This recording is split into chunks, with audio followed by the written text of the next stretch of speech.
베우코타이, 내 규례는. 단락 1번 레위기 26장 3절의 말씀 같이 한번 읽어보겠습니다. 시작. 너희가 내 규례와 계명을 준행하면 내가 너희에게 철 따라 비를 주리니 땅은 그 산물을 내고 밭의 나무는 열매를 맺으리라. 아멘. 자, 하나님과 이스라엘이 맺은 시내산 언약은 순종에 대한 축복과 불순종에 대한 징계가 분명히 명시되어 있습니다. 이러한 관계를 어떠한 관계라고 말합니까? 언약의 관계 적어놔 주십시오. 언약의 관계라고 말합니다.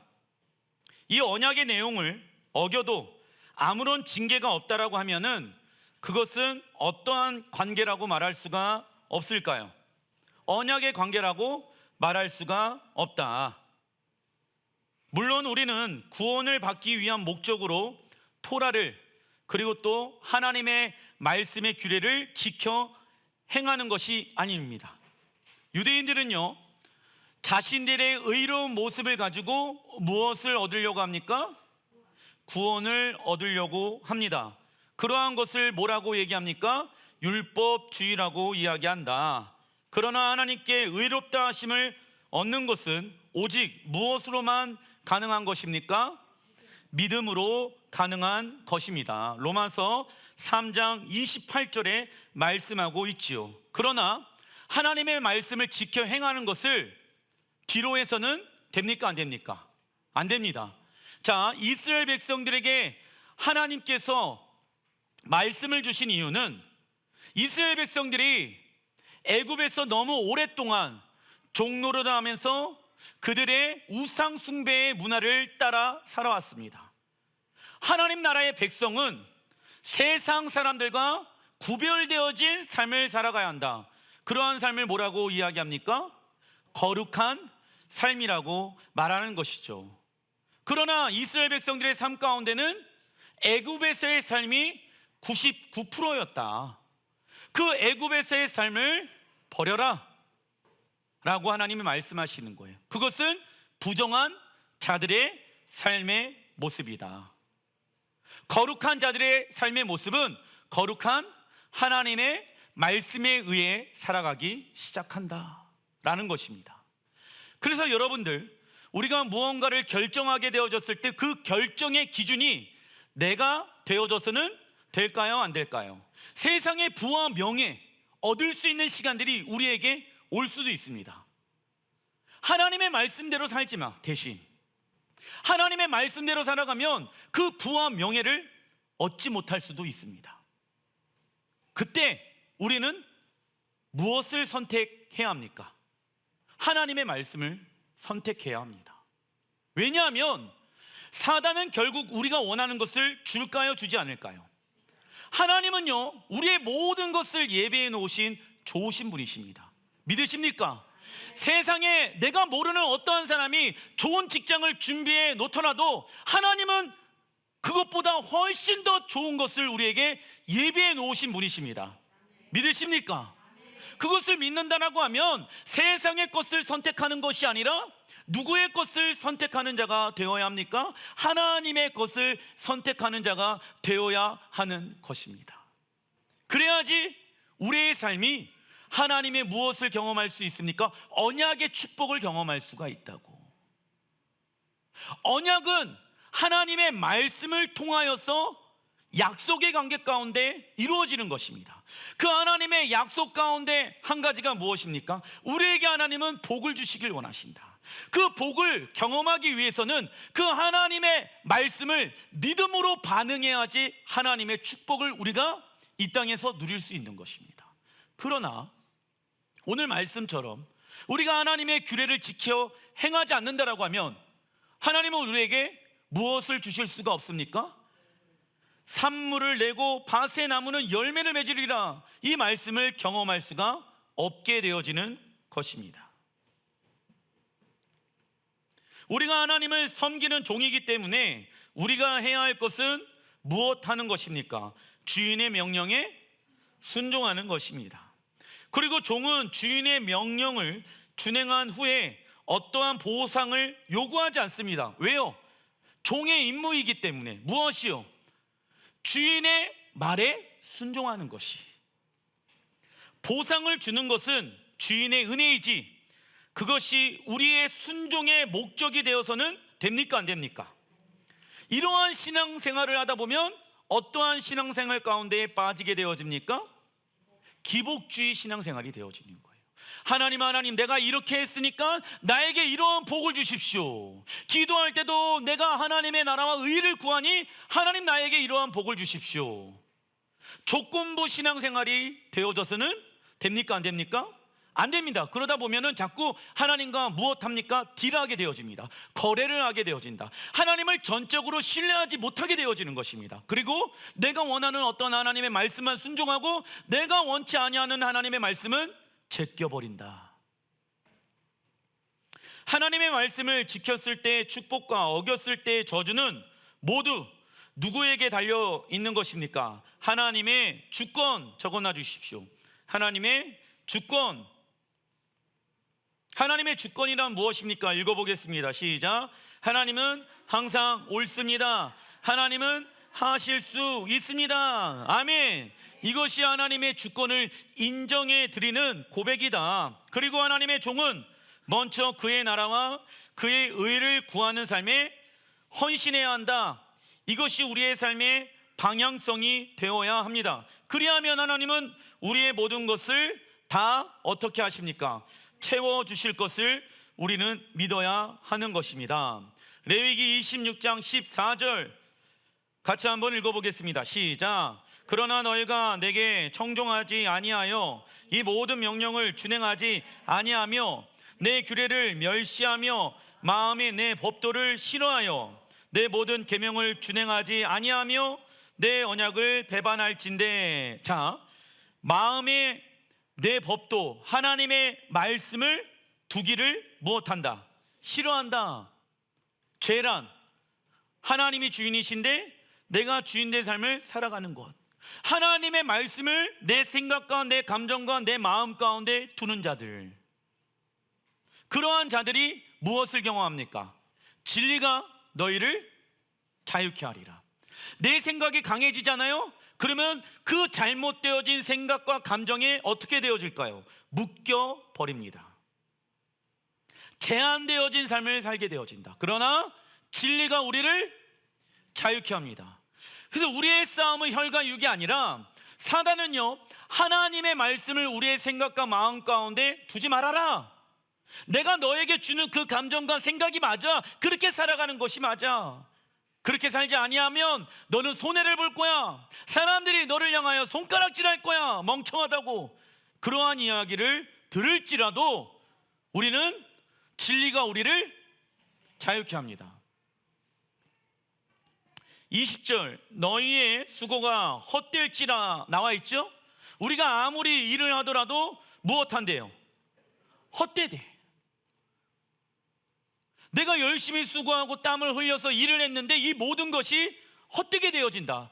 다른 데에서 일이 빵빵 터지게 되어진다. 자녀에게 문제가 일어나게 되어진다. 가정에 어떠한 문제가 일어나게 되어진다. 땅은 그 산물을 내지 아니하고 땅의 나무는 그 열매를 맺지 아니하리라. 무엇하게 되어졌을 때 마음에 하나님의 법도를 싫어하고 계명을 준행하지 아니하게 되어졌을 때 20절을 경험한다. 21절 너희가 나를 거슬러 내게 청종하지 아니할진대 내가 너희의 죄대로 너희에게 몇 배나 7배나 더 재앙을 내릴 것이니라. 자, 7이라는 숫자는 완전수이죠. 그래서 하나님은요 우리에게 자꾸 사인을 준다. 2배, 3배, 4배, 5배, 6배의 재앙을 주시는 거예요. 왜? 하나님의 말씀을, 하나님의 법도를 너희의 마음 가운데 두어라. 그래야지 이 재앙들이 너희들의 삶 가운데 떠날 수가 있게 되어진다. 하나님은 우리에게 사인을 주고 있는 것입니다. 그래서 여러분들 생각해 보십시오. 코로나 이후로 계속 이 세계는 하나님의 사인 가운데 있다라고 저는 보고 있습니다. 지금 인도네시아, 인도 밀을 수출하지 않겠다. 그리고 또 설탕을 수출하지 않겠다. 밀가루를 수출하지 않겠다. 기름을 수출하지 않겠다. 우리나라 정말 어려운 상황 가운데 있습니다. 그런데 이러한 상황 가운데 우리가 어떻게 먹고 살 것인가? 외교의 문제를 따지고 들어가는 것이 아니라 우리 하나님을 섬기는 사람들이 하나님의 말씀을 지켜 행하여야지 무엇을 경험할 수 있습니까? 이 땅에 산물을 내고 밭에 나무는 열매를 맺으리라. 이 말씀을 경험할 수가 있게 되어지는 것입니다. 그래서 여러분들 마지막 때는 매매를 하지 못하게 되어진다. 음식을 내가 사고 싶어도 666의 표를 받지 아니한다라고 하면은 매매가 되어지지 않는다. 그래서 우리는 그때를 위하여 어떠한 삶을 살아갑니까? 하나님 우리에게 날마다 일용할 양식을 주시옵소서. 나의 주권을 하나님의 주권으로 인정해 드립니다. 내가 주인된 삶을 살지 않겠습니다. 날마다 우리에게 일용할 양식을 구하는 삶을 우리는 하나님 앞에 기도하며 구해야 하는 것입니다. 하나님의 말씀을 준행하다, 히브리 원어를 보니까 할라크, 그 뜻은요, 적어놔 주십시오. 걷는다, 행하다, 걷는다, 행하다 뜻을 가지고 있습니다. 걷는다, 하나님의 말씀을 지켜 준행하는 것을 하나님과 동행한다, 하나님과 함께 길을 걷는다 라는 단어의 뜻을 가지고 있습니다. 자, 우리가 혼인잔치에 참여하기 위해서는 우리는 어떠한 문, 어떠한 길 가운데 나아가야 합니까? 좁은 문, 좁은 길. 거룩한 세마포의 옷을 입기 위해서는 넓은 문, 넓은 길로 나아가는 것이 아니라 좁은 문, 좁은 길. 좁은 문, 좁은 길은 무엇을 말합니까? 하나님의 말씀만이 좁은 문이요 좁은 길이 되어질 수 있습니다. 할렐루야. 이스라엘 백성들은 애굽에서 오랜 시간 노예로 살았기 때문에 하나님의 말씀과 세상의 말을 분별하는 것이 쉽지 않았습니다. 그래서 하나님은 이스라엘 백성들과 함께 걷기 위해 무엇을 주셨다? 말씀, 토라를 주셨다. 토라를 두 가지 관점으로 보면 다음과 같습니다. 첫째, 읽어보겠습니다. 시작. 신랑 하나님과 신부 이스라엘이 서로 지켜야 할 조건들을 기록해 놓은 결혼 서약서입니다. 결혼 서약서. 예수와의 신부라면 하나님의 말씀을 지켜 행하는 모습이 있어야 되겠죠? 그래서 우리가 오순절날 하나님 앞에 결혼 서약서를 받고, 그러나 아직 혼인잔치가 시작되어지지 않았다. 시작되지 않았다. 신랑이 이 땅 가운데 오실 때까지 우리는 결혼 서약서를 가지고 어떻게 해야 됩니까? 하나님의 말씀을 통하여 단장해야 한다. 무엇으로? 거룩한 신부의 모습으로. 언제까지? 가을 절기가 완성되어질 때까지. 혼인잔치는 언제 일어나게 되어집니까? 여호와의 가을 잔치 가운데 일어나게 되어집니다.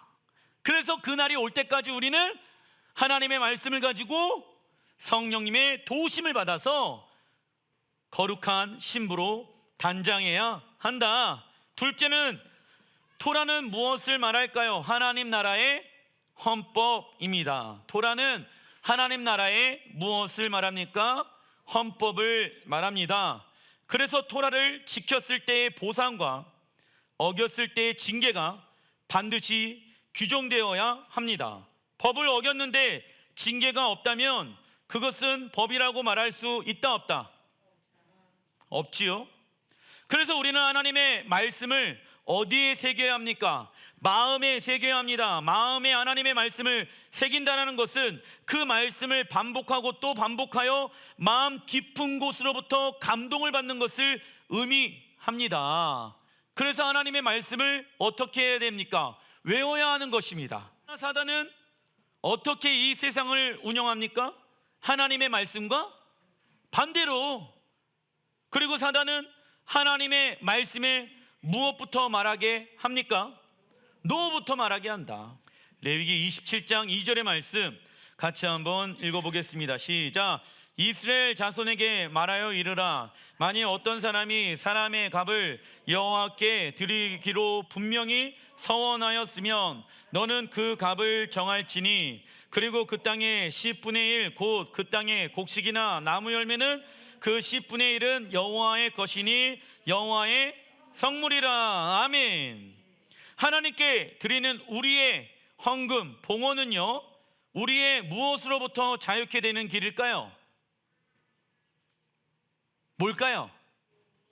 욕심. 하나님이 우리를 자유케 하기 위해서 그래서 정해놓은 것이 헌금이에요. 헌금. 왜?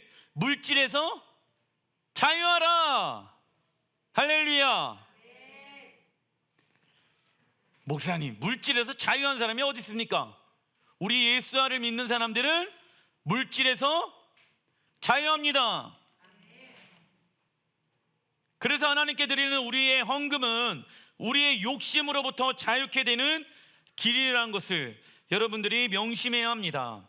우리의 모든 수입의 첫 열매, 히브리 원어로 비쿠림, 11조, 마세이, 할라, 반죽의 첫 부분을 제사장께 바치는 것, 이 모든 것을 드리는 것과 장자와 동물의 초태생, 선한 예물, 밭이나 포도원의 가장자리, 이웃사랑하는 것이죠. 모든 것을 남겨두는 것을 하나님이 정해 놓으셨습니다. 이 모든 것을 합하면 이스라엘 백성들은 모든 수입의 몇 프로를, 22.5% 이상을 하나님께 드리게 되어집니다. 그러나 어떤 이는 많은 것을 소유하면 어떠한 삶을 살 거라고 생각을 할까요? 안정된 삶을 살 거라고 생각합니다. 하지만 많은 것을 통해 우리의 마음이 지배당하게 될 가능성이 매우 높습니다. 요즘 경제 뉴스를 보게 되어지면 경제적 자유를 꿈꿔라라고 이야기하고 있죠. 그래서 파이어족들이 많이 있다. 파이어족은 뭐냐면 20대, 30대, 40대까지 열심히 일해가지고 50대, 60대, 70대, 80대, 90대, 100대까지 놀고 먹고, 그런데 그것은 하나님의 말씀과 반대되어지는 생각입니다. 할렐루야. 내가 경제적 자유를 누렸다라고 하면은 그 나머지의 영역은 무엇을 위하여 사용해야 합니까? 하나님의 나라와 의를 위하여, 하나님 사랑, 이웃 사랑하는 데 있어서. 그러나 세상은요, 야 너만 사랑해, 너만 생각해, 이기주의의 생각을 가지고 파이어족이 되어라 라고 이야기하고 있죠. 성경은 믿음에 대해서 214번, 구원에 대해서는 218번 정도 말씀합니다. 그러나 재정에 관해서는 몇 번 나온다? 3,000번 정도가 나옵니다. 그렇다고 재물이 믿음과 구원보다 더 중요하다는 것을 말하는 것이 아닙니다. 이는 우리가 하나님을 믿는 데 있어서 재물과 뗄 수 없는 관계 가운데 살아가기 때문입니다. 그래서 우리는 성역적 방법으로 돈을 벌고 돈을 쓰는 방법을 배워야 한다. 그리고 기존에 잘못되어진 재정의 생각들을 어디에 버려야 합니까?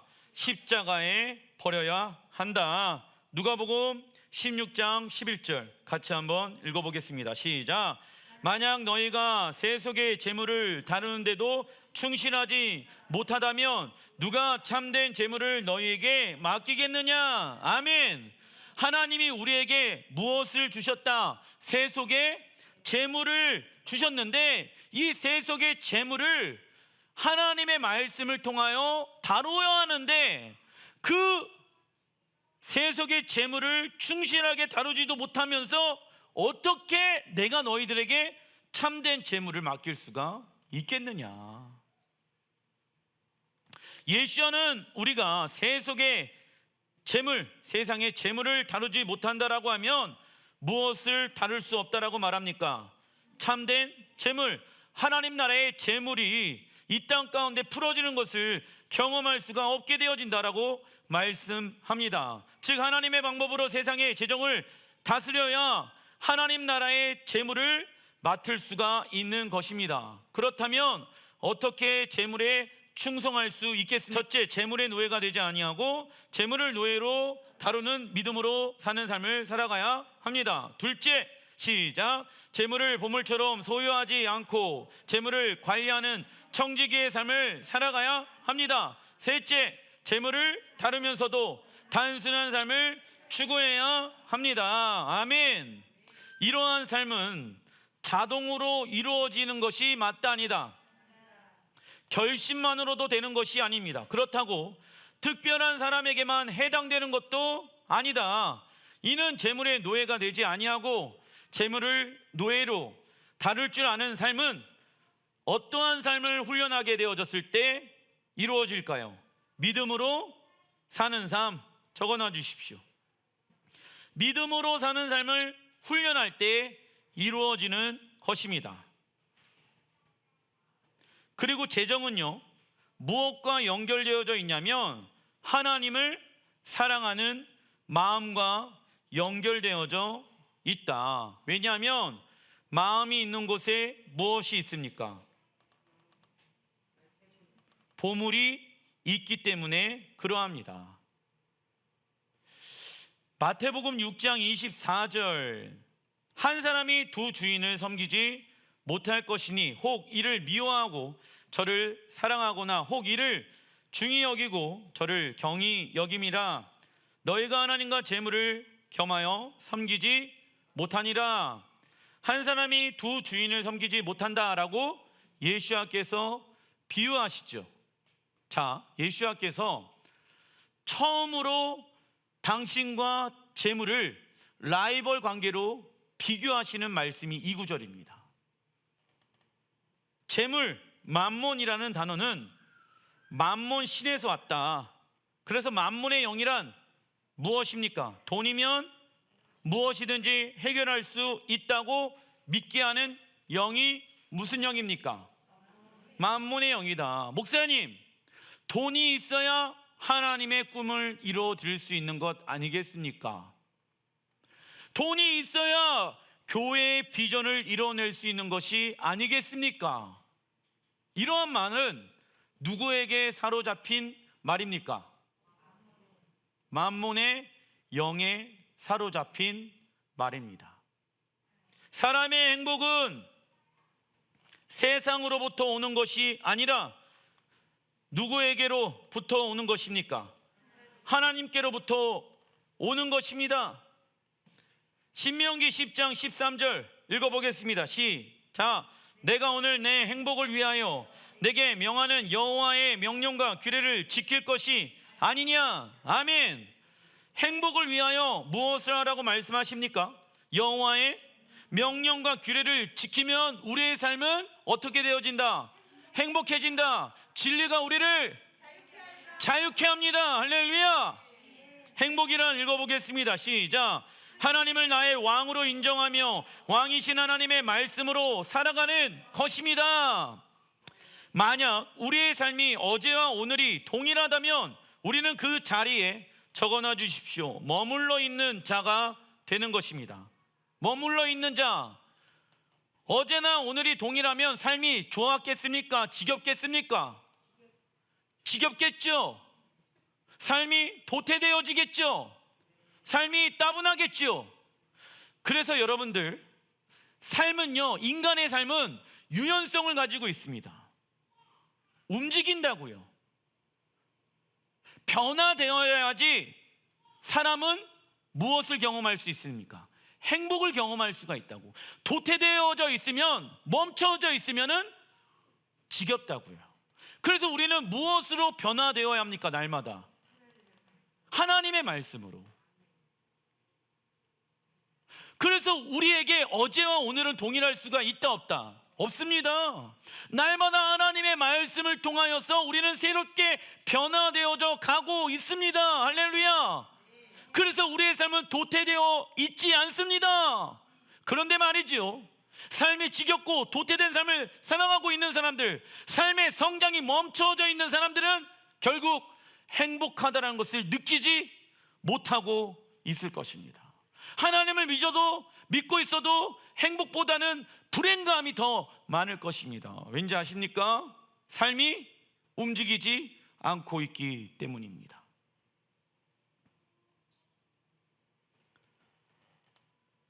그래서 우리에게 아무런 변화가 없다면 어떤 사람이든 침체되며 일상이 진부해지고 지루하며 따분해집니다. 그러나 우리의 삶은 고정되어 있지 아니하고 항상 유기적으로 움직이고 있습니다. 그래서 하나님의 말씀은 읽어보겠습니다. 시작. 살아있고 운동력이 있으며 좌우에 날쌘 어떤 검보다 예리하고 영과 혼과 관절과 골수를 찔러 쪼개기까지 합니다. 아멘. 즉 그리스도인의 삶은 어제와 오늘이 동일할 수 없으며 항상 하나님의 말씀을 통해 변화되어진 삶을 살아가야 합니다. 그리고 우리는 개인의 행복만을 위해 살아가는 자가 아니라 이기주의와 자기 중심적으로 사고하는 사람이죠. 그러한 자가 아니라 무엇을 하는데 뜻을 두어야 합니까? 하나님 사랑과 이웃 사랑. 불행한 사람들의 특징이 뭔지 아십니까? 번 돈을 가지고 힘을 가지고 권력을 가지고 본인들의 행복만을 위해서 사용한다. 그 행복은 오래가지 못합니다. 나에게만 집중되어진 시간, 명예, 돈은요 결국 나를 더 어렵게 합니다. 그 돈과 명예를 하나님을 사랑하는데, 이웃을 사랑하는데 사용하십시오. 아시겠죠? 그래서 하나님의 뜻은요, 우리가 이 땅에서 땀을 흘리며 하나님의 말씀에 순종함으로 일을 하는 것이 하나님의 뜻입니다. 진정한 자유와 해방은 더 많은 것을 소유하고 누리는 것이 아니라 더 많이 누구에게 드리고 하나님께 드리고 이웃들에게 나눔으로써 하나님의 의를 행할 때 맛볼 수가 있는 것입니다. 하나님과 이웃을 위해 심는 것은 절대 손해보는 것이 아니라 재물을 어디에 쌓아두는 것일까요? 하늘에 쌓아두는 것입니다. 작은 3번 예레미야 27장 5절 읽어보겠습니다. 시작. 나는 내 큰 능력과 나의 쳐든 팔로 땅과 지상에 있는 사람과 짐승들을 만들고 내가 보기에 옳은 사람에게 그것을 주었노라. 아멘. 하나님 보시기에 옳은 사람에게 하나님은 권세와 재물을 주신다. 그렇다면 하나님 보시기에 옳은 사람은 누구일까요? 읽어보겠습니다. 시작. 하나님의 말씀에 순종함으로 권세와 재물을 다스리는 사람입니다. 하나님의 재정의 축복은 적어놔 주십시오. 언약의 형태를 가지고 있다. 히브리서 4장 2절에 그들과 같이 우리도 복음을 전함을 받은 자이나 들은 바 그 말씀이 그들에게 유익하지 못한 것은 듣는 자가 믿음과 결부시키지 아니함이라. 듣기는 들었는데 그 하나님의 들은 말씀을 무엇으로 결부시키지 아니하였다. 믿음으로 결부시키지 않았다. 그래서 내 것이 될 수 있다 없다? 없다. 그래서 적용을 시키는 것이 중요하다. 하나님의 말씀을 들었다라고 하면은 듣는 것으로 끝나는 것이 아니라 무엇을 먼저 해야 합니까? 순종을 해야 하는 것입니다. 하나님의 축복은 우리의 무엇과 연결되어져 있습니까? 믿음과 연결되어져 있습니다. 그런데 말이지요, 이렇게 생각하는 사람들이 있어요. 무슨 나에게 이러한 재정의 축복이 오겠어? 라고 생각하는 사람들은 하나님의 약속이 성취되는 것을 경험하지 못합니다. 그런데 나의 잘못된 생각을 어디에 버려야 합니까? 십자가에 버리고 나는 이제부터 누가 원하는 사람이 되겠어? 하나님이 원하는 사람이 되겠습니다 하면서 입으로 선포하고 믿음과 결부시키며 행동으로 옮기는 사람이 무엇을 받을까요? 하나님의 축복을 받게 되어지는 것입니다. 단락 2번 예레미야 17장 5절의 말씀 같이 한번 읽어보겠습니다. 시작. 여호와께서 이와 같이 말씀하시니라. 무릇 사람을 믿으며 육신으로 그의 힘을 삼고 마음이 여호와에게서 떠난 그 사람은 저주를 받을 것이니라. 이는 생수의 근원이신 여호와를 버림이니이다. 아멘. 여러분들, 여호와께서 말씀하시죠. 무릇 사람을 먼저 믿고 육신으로 그의 힘을 삼고 마음이 여호와에게서 떠난 사람은 무엇을 받는다? 저주를 받는다. 왜 사람의 힘을, 사람의 재정을 의지합니까? 생수의 근원 대신 누구를 버렸기 때문에, 여호와 하나님을 버렸다라고 얘기하고 있는 건 아니겠습니까? 직분 때문에 사람을 세운다. 목사님, 자리가 사람을 만들지 않습니까? 그거 어디에서 하는 말이에요? 세상에서 하는 말을 왜 교회에 가지고 와서 얘기합니까? 그 사람이 그 직분을 받을 수 있는 자가 되어졌기 때문에 직분을 주는 거지, 믿으십니까? 직분을 주시는 분은 누구이십니까? 하나님이셔요. 하나님이 그 직분을 주신 이유는 그 직분에 걸맞게 봉사하고 헌신하고 일하라고 준 거지, 그 사람을 세우기 위함이 아닙니다. 아시겠죠? 거꾸로 생각하는 사람들이 있어. 직분 받으면 일할 수 있고 교회에 충성할 거라고 생각하지요. 절대 아닙니다.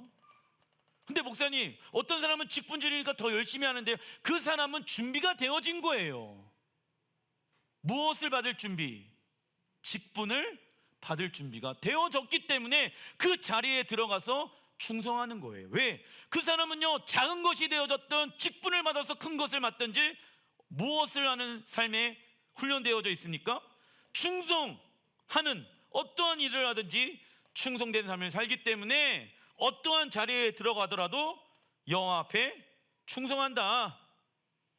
믿음이 없는 사람은 보이는 것을 믿기 때문에 힘과 권력을 가지고 있는 사람을 믿게 되어집니다. 그러나 마음이 여호와에게서 떠난 사람은 무엇을 받는다? 저주와 수치를 받게 될 것이다 라고 말씀하고 있죠. 그 이유는 생수의 근원 되신 하나님을 버린 결과입니다. 그래서 우리의 영혼이 생수의 근원 되신 하나님을 가까이 하지 않는다면 우리의 영혼은 점점 메말라 죽게 되어집니다. 마태복음 5장 6절에 의에 줄이고 목마른 자는 복이 있나니 그들이 배부를 것이며 말씀합니다. 시장이 반찬이다 라는 말이 있듯이 배고픈 사람에게 밥 먹으라고 설득할 필요가 있을까요? 없을까요? 없습니다. 하나님은 우리에게 생명을 주시고 풍성한 삶으로 초대하고 계신다. 왕이신 하나님의 초대를 받은 우리가 해야 할 것은 무엇을 가지고 하나님 앞에 나가는 것일까요? 적어놔 주십시오. 배고픔, 간절한 소망, 갈망함을 가지고 여호와 앞에 나가는 것입니다. 그 결과 하나님의 무엇을 경험할 수 있다? 풍성한 은혜를 경험할 수가 있다. 그런데 배고픈 사람에게 음식이 아닌 다른 것을 주면 버럭 화를 낼 것입니다. 그러므로 의에 줄이고 목마른 사람은 우리에게 누구를 주십시오? 예수야를 주십시오. 예수야가 없이는 모든 것이 아무것도 아닙니다 라고 말할 것입니다. 그러한 사람들은 무엇을 경험한다? 하나님의 풍성한 은혜를 경험한다. 말씀을 전하는 저도 하나님의 은혜를 먹기 위해서는 내 영혼이 배고파야 합니다. 이 성경적 원리는 누구에게나 다 해당되어지는 거예요. 의에 줄이고 목마른 자는 배부를 것이며, 할렐루야. 우리의 영혼이 하나님을 예배하러 오게 되어졌을 때 얼마나 배고픈 상태 가운데로 나와 있는가가 중요하다라는 거예요. 말하는 자가 물론 중요하고 예배 인도하는 자가 중요하겠지만 가장 중요한 것은 우리의 영적인 상태라고요. 예수님이 직접 제자 훈련 시켜주면 내가 뛰어난 제자가 될 거라고 생각하시죠? 아니에요. 누가 훌륭한 제자인지 아십니까? 배고파하고 있는 제자들, 날마다 스승이신 하나님의 말씀에 귀를 기울이고 있는 사람들, 날마다 그 스승이신 하나님의 말씀에 충성하고자 대기하고 있는 사람들이 훌륭한 제자가 될 수 있는 것입니다. 배고파 있는지, 다른 것으로 채우고 있는지 여러분들이 확인해 보셔야 합니다. 우리가 교만함으로 배를 채우면 어떠한 배고픔도 느끼지 못하게 되어진다. 디모데전서 4장 7절에 그래서 무엇을 하라라고 말씀하고 있습니까? 경건에 이르기를 연습하라 말씀합니다. 운동이 사람의 식욕을 자극하는 것처럼 세상과 분리되어진 거룩한 삶, 경건에 이르는 연습을 해야지 우리의 영적인 식욕이 증대되어진다.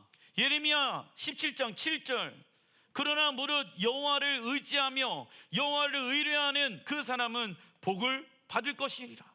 그는 물가에 심어진 나무가 그 뿌리를 강변에 뻗치고 더위가 올지라도 두려워하지 아니하며 그 입이 청청하며 가무는 애가에도 걱정이 없고 결실이 그치지 아니함 같으리라. 아멘. 우리가 경험하는 축복이라고 이 말씀이. 그런데 9절에 만물보다 거짓되고 심히 부패한 것은 무엇입니까? 누가 능히 이를 알리오마는 10절 읽어보겠습니다. 시작. 나 여호와는 심장을 살피며 배부를 시험하고 각각 그의 행위와 그의 행실대로 보응하나니. 아멘. 하나님을 의지하고 의뢰하는 자는 모두가 기근에 시달릴 때에도 걱정 없이 열매를 맺게 될 것입니다. 저는 이것이 마지막 때 살아간 자들의 모습이라고 생각을 합니다. 이들은 우리의 모든 것이 하나님의 것이라고 인정하는 자들이며 어떠한 삶을 살아갑니까? 권리 포기하는 삶을 살아간다. 매일 필요한 양식을 하나님께 구하는 기도를 한 자들입니다. 그리고 우리는 거칠은 광야 어디입니까? 이 세상에서 물가 어디입니까? 생수의 근원 대신 하나님께 심겨진 나무가 되어졌습니다. 이제부터 이 나무가 해야 하는 것은 열매를 많이 맺으려고 노력하는 것보다는 무엇을 해야 합니까? 생수의 근원 대신 하나님께 깊이 마음의 뿌리를 내리는 것입니다. 그리하면 철을 따라 때를 따라 무엇을 맺는다? 열매를 맺는다라고요. 내가 해야 될 것은 하나님 빨리 열매를 많이 맺게 해주십시오가 아니라 시냇가에 나무가 심겨졌다라고 하면 그 나무는 시냇가에 뿌리를 깊이 내리는 것을 해야 한다고요.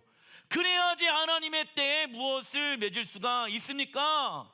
열매를 맺을 수 있다. 그리고 인내하다 보면 때에 따라 열매를 맺게 되어집니다. 형통이라는 단어는 인간적인 번영을 말하는 것이 아니다. 형통의 히브리 원어를 보니까 찰나의 뜻은요, 적어놔 주십시오. 하나님의 계획이 뜻대로 진행되고 있는 것. 하나님의 계획이 뜻대로 진행되고 있는 것입니다. 예를 들면 요셉은요, 하나님의 계획과 뜻 가운데 있었습니다. 그러나 요셉에게 다가온 것은 무엇이었습니까? 고난이었습니다. 하지만 하나님은 그를 어떠한 자라고 이야기합니까? 형통한 자라고 말씀합니다. 그 이유는 그가 하나님의 계획과 뜻 가운데 있었기 때문입니다. 기도하겠습니다.